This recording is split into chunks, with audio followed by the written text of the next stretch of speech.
You probably know Mike Tyson as one of the greatest boxers of all time. In the late 90s, he was unstoppable, making more than $400 million over the course of his career.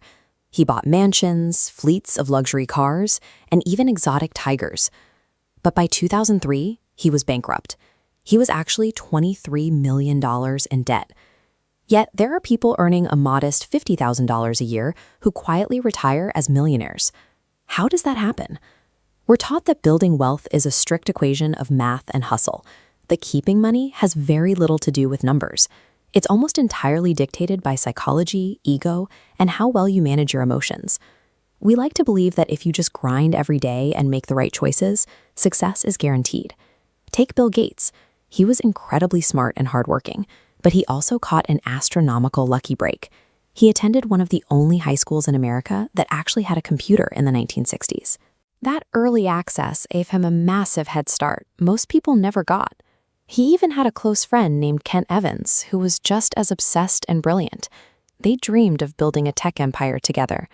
But Kent died in a mountaineering accident before they even graduated. His story ended because of a random, tragic risk. The exact same forces apply to failure. Jesse Livermore was one of the most successful stock traders in history. He made millions, lost it, and made it back again. Then the systemic collapse of the Great Depression wiped out his fortunes completely. You can't control luck, and you can't eliminate risk.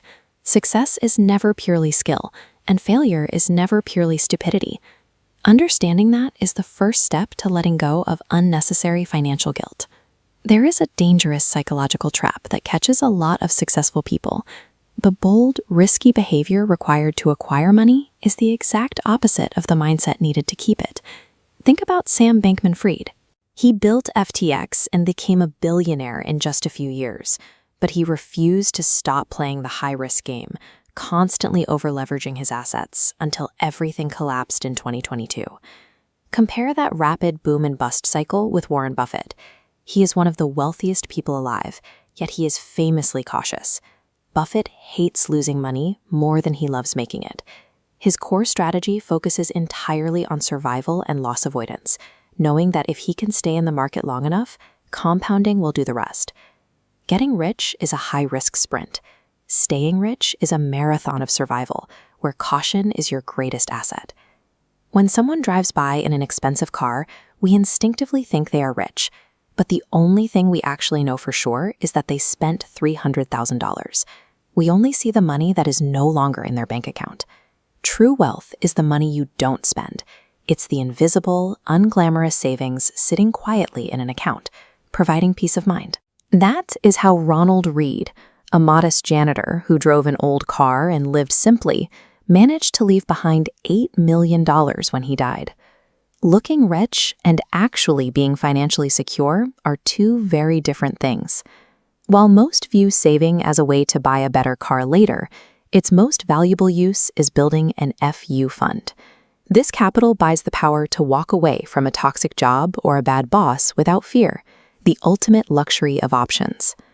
Money is not a scoreboard to impress strangers. It is a quiet tool you use to buy control over your own time and your own options. Logically, the perfect investment strategy is simple. Put your money in the market and never touch it. But spreadsheets don't feel fear. They don't account for human emotion. This chart shows a standard portfolio's steady growth that suddenly plummets by 40%. When you see your own life savings drop like this, logic disappears. You panic, you sell, and you lose. There is a massive difference between being purely rational and being reasonable. A rational investor chases the highest mathematical returns, but risks panicking under pressure. A reasonable investor builds a strategy like this secondary, flatter blue line, accepting slightly lower returns, but keeping enough cash in reserve to feel secure during a crash. The most successful investors don't chase perfect numbers. They prioritize strategies that simply allow them to sleep peacefully at night. A reasonable financial plan that you can actually stick to for decades will always outperform a perfect plan that you abandon the moment you feel afraid. Winning the money game does not require a Wall Street pedigree, a genius-level intellect, or perfect timing. You can spend hundreds of hours analyzing charts, paralyzed by the fear of making the wrong choice, and end up investing nothing.